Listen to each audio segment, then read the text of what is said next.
Hello छात्रों, YouTube class में आपका फिर से स्वागत है। पिछले वीडियो में हमने वृद्धि संधि के बारे में अध्ययन किया था। वृद्धि संधि की मैंने आपको एक ट्रिक बताई थी कि सिर पर दो चोटी आई, वृद्धि संधि संग में लाई। तो हमने वृद्धि संधि को विस्तार पूर्वक पढ़ा, उसके उदाहरणों को अच्छी तरह समझा। उसी क्रम में हम आज आगे बढ़ते हैं और आज मैं आपके लिए लेके आया हूँ, उसका नाम है यण संधि।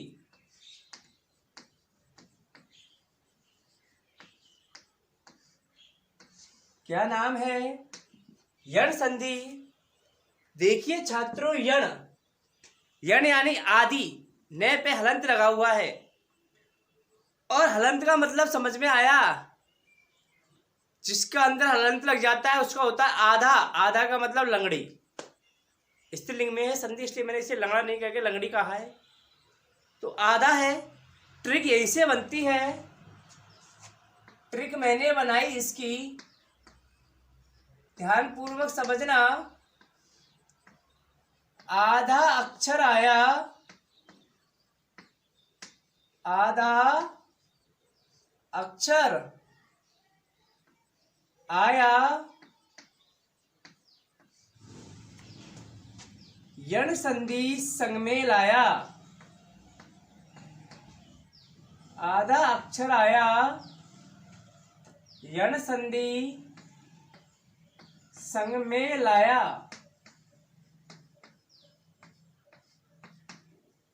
ये इसकी ट्रिक है। बहुत ही शानदार ट्रिक बनाई है मैंने कि आधा अक्षर आया, यण संधि संग में लाया। अब आधा अक्षर का मतलब है दोस्तों, चार वर्ण हमारे, ये बे रे ले। ये बे रे ले से पहले आधा अक्षर आया, तोड़ना। ये बे रे ले से पहले आधा अक्षर आया और यण संधि संग में लाया। ट्रिक के आधार पर हम आगे चलते हैं। इसका सूत्र है, सूत्र क्या है? इको यणची। संधि का सूत्र है इको यणची। अब देखिए छात्रों, इको यणची सूत्र क्या कहता है? इको यणची सूत्र कहता है इक स्थाने, एक स्थाने यण स्यात्। समझना छात्रों कि एक प्रत्याहार के स्थान पर यण हो जाता है। एक जो प्रत्याहार है उसके स्थान पर यण हो जाता है। अब मैं आपको समझाऊंगा एक क्या होता है और यण क्या होता है। एक प्रत्याहार के अंतर्गत चार वर्ण आते हैं, ई, उ, री, लिरी। एक प्रत्याहार के अंतर्गत चार वर्ण आते हैं, ई, उ, री, लिरी। ई, उ, री, लिरी के स्थान पर क्रम से यण। यण का मतलब भी होता है ये, वे, रे, ले, आधे आधे हो जाता है। कब होता है? जब पीछे असमान स्वर हो। पीछे क्या हो छात्रों? असमान स्वर हो। ई, उ, री, लिरी के बाद असमान स्वर हो तो ई के स्थान पर ये, उ के स्थान पर बे, री के स्थान पर रे तथा लिरी के स्थान पर ले हो जाता है। असमान स्वर हो। यदि समान स्वर होगा तो छात्रों, मैंने हमारे पहले जो वीडियो थी स्वर संधि की, उसमें मैंने आपको पढ़ाया था कि अक प्रत्याहार के स्थान पर दीर्घ आदेश कर देते हैं।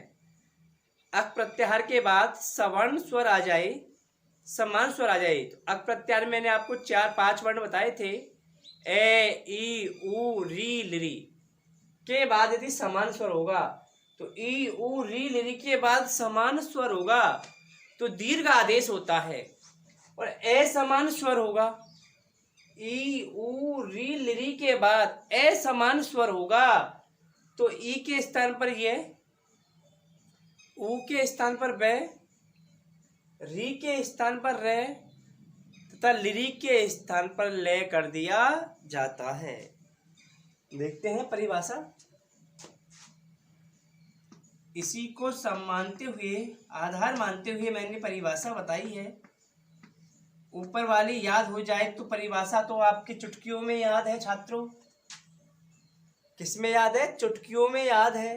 कैसे? देखिए, यदि ई उ री लिरी के बाद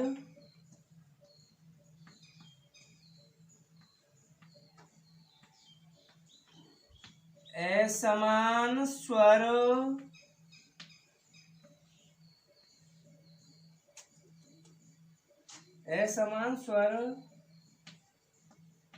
आ जाए तो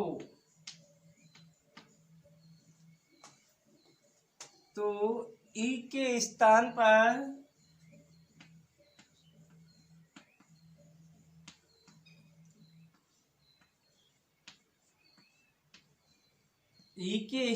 पर यह कॉमा उ के स्थान पर वे कॉमा री के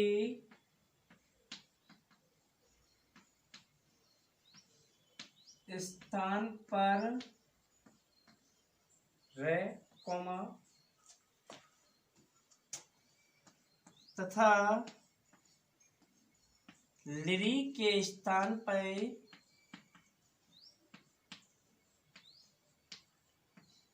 ले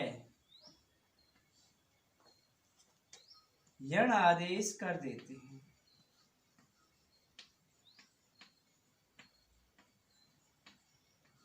यण आदेश कर देते हैं। समझना छात्रों, यदि ई उ री लिरी चार स्वर हैं जो एक प्रत्याहार के अंतर्गत आते हैं के बाद असमान स्वर, असमान का मतलब है कि ई के बाद छोटी ई या बड़ी ई नहीं होनी चाहिए, उ के बाद छोटा उ और बड़ा उ नहीं होना चाहिए। ई के बाद उ आ जाए असमान स्वर है। ई का समान क्या है? बस केवल ई और बड़ी ई। असमान स्वर आ जाए तो ई के स्थान पर यह कॉमा, उ के स्थान पर वे कॉमा, री के स्थान पर रे कॉमा तथा लिरी के स्थान पर ले यण आदेश कर दिया जाता है। अब छात्रों हम देखते हैं कि ई के बाद असमान स्वर आ गया तो ई के स्थान पर तो यह होगा ही कन्फर्म है।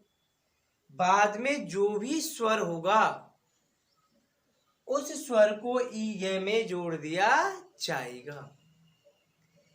कल्पना कीजिए कि ई के बाद ए आ गया, ए तो ई के बाद आधा ये पीछे क्या है? ए, तो आधे ये में ए जोड़ेंगे तो यह पूरा हो जाएगा।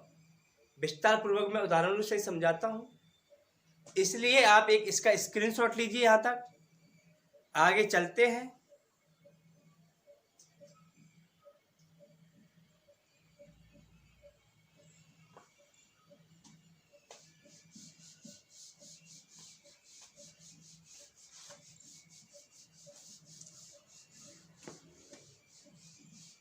अब देखिए छात्रों उदाहरण, अब हम इस संधि के उदाहरण पढ़ते हैं। जैसे पहला उदाहरण है मेरा प्रति प्लस में एकम। प्रति प्लस में एकम। प्रति ते में कौन सा स्वर है? ई। ई के बाद क्या है? ए। ई के बाद क्या है? ए है। और ई का समान है या असमान है? असमान है। तो छात्रों ई के स्थान पर क्या होगा? आधा ये। क्या होगा? आधा ये होगा। अब ये में जब हम ए जोड़ेंगे तो ये तो हो गया पूरा, और ए की मात्रा ये। आगे बचा प्रे आधा, ते इधर बचेगा कम। बन गया छात्रों प्रत्येक।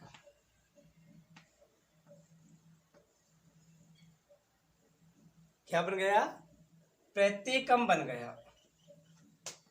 दूसरा उदाहरण है मेरा सु प्लस में अल्प।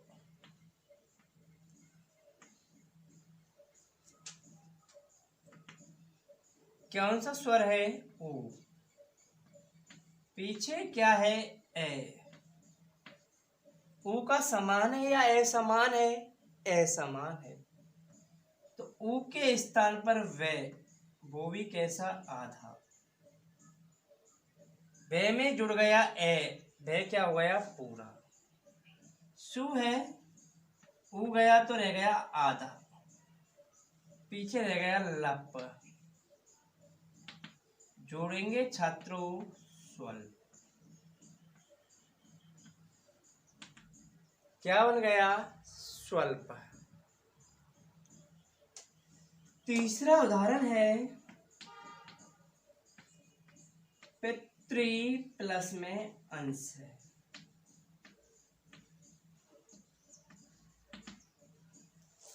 पितृ प्लस में अंश है। ते में कौन सा स्वर है छात्रों? री।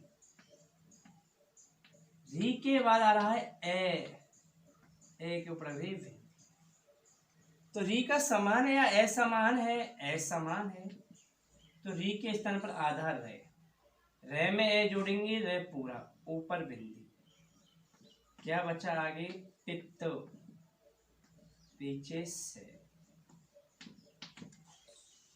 कुछ चीजें ऐसी होती है छात्रों जो हमने पूर्व में नहीं पढ़ी है, या हमारा उन पर पढ़ते समय ध्यान नहीं गया। तो जब तक हमें पूर्व नॉलेज नहीं होगी तो हमें आगे चलकर जितने भी वीडियो आएंगी उनमें दिक्कत आएगी।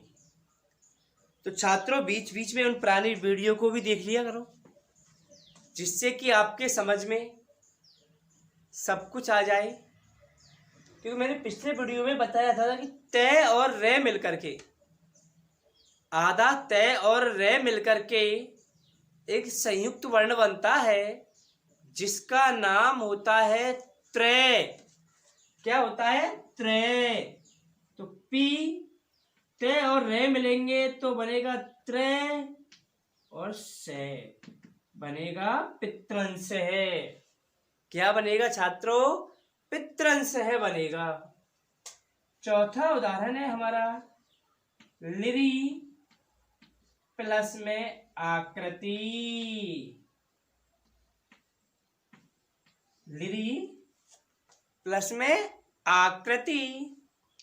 अब देखिए यार, लिरी है, लिरी के बाद में आ रहा है। क्या आ रहा है? आ। तो लिरी के स्थान पर होगा आधा ले। लिरी के स्थान पर जाएगा आधा ले, पीछे है आ।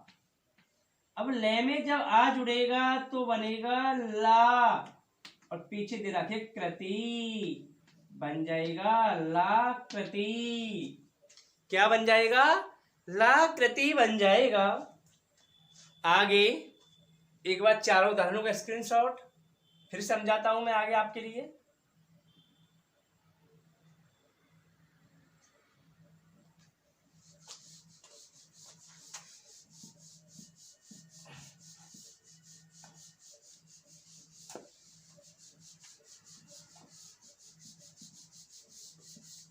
अब देखिए छात्रों, अगला है जैसे इति प्लस में आधी, पांचवा उदाहरण है आपका। इति प्लस में आधी, ते में छोटा ई, इधर आ। अब आप ही बताएंगे, ई के स्थान पर सबको दिखाई दे रहा है आधा, ये में आ जुड़ेगा, या इधर बचेगी इत, इधर बचेगी दी, जोड़ेंगे इत्यादि, क्या बनेगा? इत्यादि। अगला उदाहरण है सु प्लस में आगतम, इधर क्या है उ,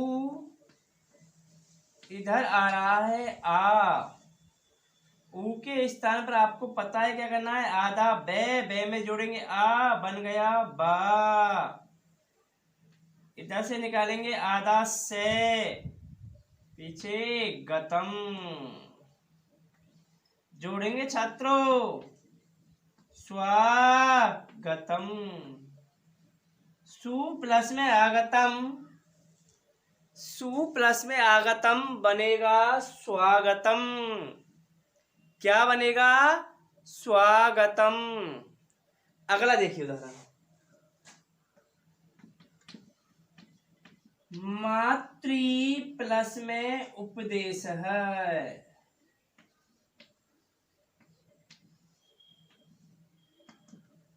मातृ प्लस में उपदेश है, क्या बचा? ते में कौन सा स्वर है? री,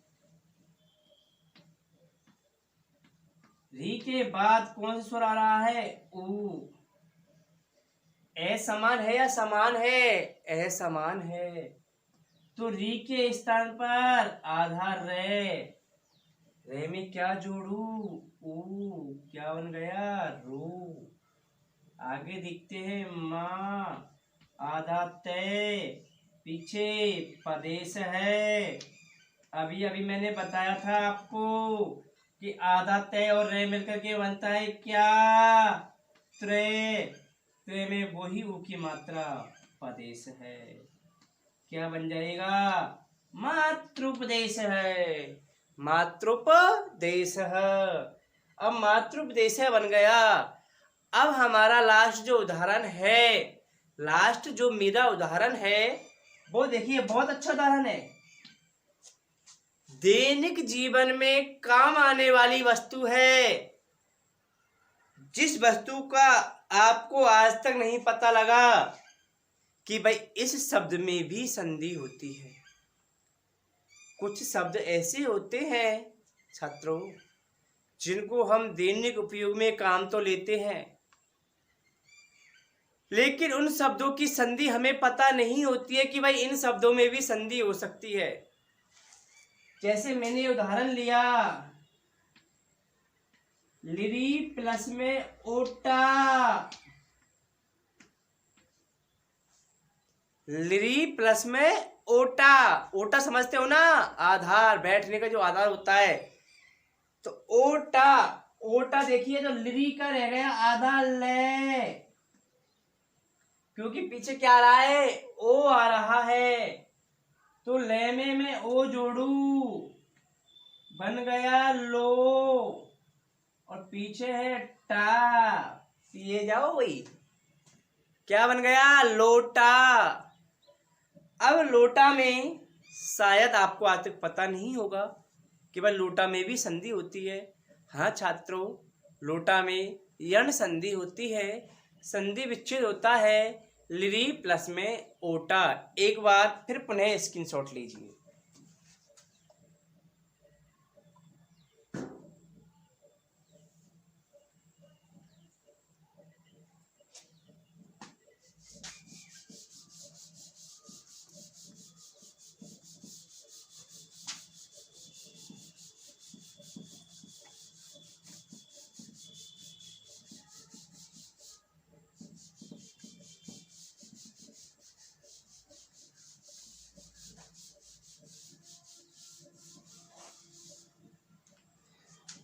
अब देखिए छात्रों, हमारा पूरी दैनिक नित्य जो काम होता है, मैं संधि को समझाने के बाद आपके लिए कुछ उदाहरण देता हूँ।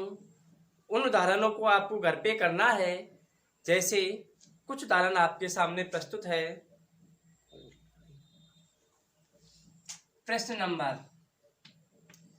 प्रश्न तो याद हो जाएगा आपके ओले ओले, क्योंकि बार बार लिखता हूं मैं। अधोलिखित पदानाम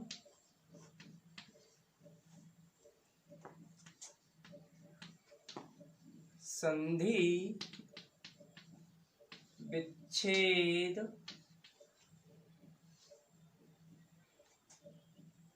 कृत्वा संधि नामपि लिखत।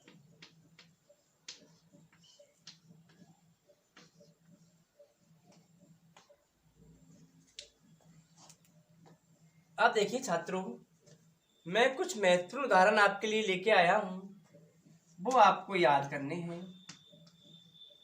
यद्यपि बहुत अच्छा उदाहरण है। यदि प्लस में अपि, यद्यपि। पर्यावरणम, परि प्लस में आवर्णम, पर्यावरणम।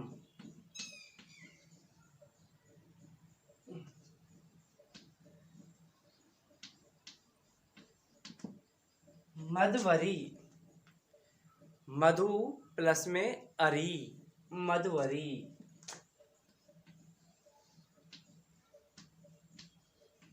अन्वय, अनु प्लस में अये, अन्वय।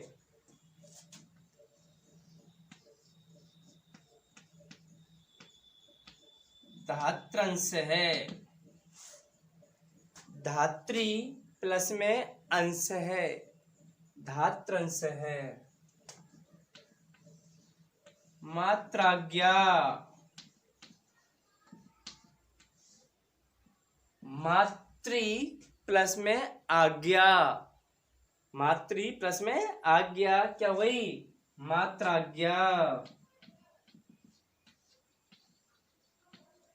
लनुबंध है, लिरि प्लस में अनुबंध, लनुबंध। और लास्ट है लादेश, लिरि प्लस में आदेश। ठीक है छात्रों, ये उदाहरण सभी आपको करने हैं आपकी कॉपी में। प्रत्येक उदाहरण याद भी होना चाहिए आपके। और बहुत सारे उदाहरण हैं जो मैं एक महामैराथन संधियों की जो उदाहरणों की है वो लूँगा, जिसमें मैं आपके लिए कम से कम 250-300 उदाहरण प्रस्तुत करूँगा और उन सभी का उत्तर आपको ही देना है। अगले वीडियो में मैं आपसे कमेंट्स मांगूंगा। जो उदाहरण आपसे नहीं होते हैं, महामैराथन के जो उदाहरण होंगे, जो उदाहरण आपसे नहीं होंगे, उन उदाहरणों को मैं लेके आऊँगा आपके सामने नेक्स्ट जो वीडियो होगा हमारा उसमें। तो फिलहाल आपका YouTube क्लासेज में स्वागत है। Thank you. फिर मिलते हैं अति शीघ्र। अगला जो वीडियो होगा हमारा वो होगा अयादी संधि का, उसमें। Thank you.